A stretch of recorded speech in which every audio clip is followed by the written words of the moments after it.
Consider the following statement. Assertion A: if M is n by n matrix with rank m minus 1। तो एक matrix M है जिसका size है n by n और इस matrix की जो रैंक है वो n minus 1 है। इसने कहा है असर्शन में M can be made non singular by changing one element. तो मान लीजिए ये मैट्रिक्स M है और हमने इस पर एलिमेंट्री रो ऑपरेशन लगाए और जो लास्ट इक्विवेलेंट मैट्रिक्स मिल रहा है हमें कुछ वो इस टाइप का मिल रहा है 0 0 0 0, यानी कि कंप्लीटली जीरो रो मिल रही है।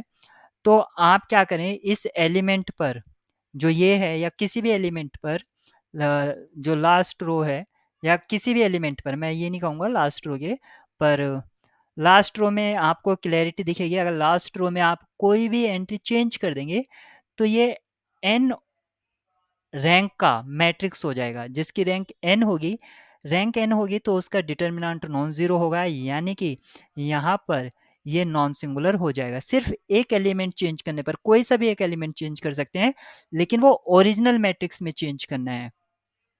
तो ये असर्शन आपकी ट्रू है और इसकी जो एक्सप्लेनेशन यानी कि रीजन है, इसने क्या कहा है, n by n matrix with rank n minus 1 has a non vanishing minor of order n minus 1।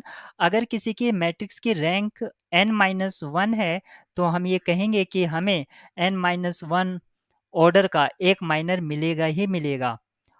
और ये इसकी करेक्ट एक्सप्लेनेशन है, ऐसा हम नहीं कह सकते, क्योंकि रैंक होने के लिए हमें क्या चाहिए, हायर ऑर्डर के सारे माइनर जीरो होने चाहिए और जो रैंक है उस ऑर्डर का एटलीस्ट हमें एक माइनर मिलना चाहिए।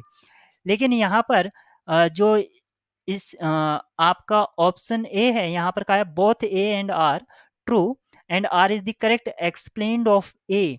क्योंकि यहाँ सिर्फ रैंक की ही बात नहीं करी गई है, यहाँ पर कहा है non singular by changing one element, ये बात भी कही है। इसलिए ऑप्शन ए आपका ट्रू होगा, क्योंकि रैंक है, रैंक की बात से हमें ये पूरा क्लियर हो जाता है कि यहाँ पर n माइनस वन ऑर्डर का माइनर मिलेगा और यहाँ पर एक एलिमेंट चेंज करने से वो हायर ऑर्डर में पहुंच जाएगा, हायर ऑर्डर रैंक में पहुंच जाएगा। इसलिए ये इसकी करेक्ट एक्सप्लेनेशन है। यहाँ पर कहा है बी, ऑप्शन बी में both A and R true but R is not correct explained of A. ये स्टेटमेंट आपकी गलत है, क्योंकि अगर वो रैंक की बात करता है तब हमारी ये जो रीजनिंग है ये गलत हो जाती है। लेकिन यहाँ पर कहा है एक एलिमेंट चेंज करने पर वो हायर रैंक में पहुंच जाता है, इसलिए वो इसके करेक्ट एक्सप्लेनेशन है। यहाँ पर कहा है A is true but R is false, option C में, इसलिए ये भी गलत है क्योंकि हमारी दोनों ही आपकी यहाँ पर ट्रू है।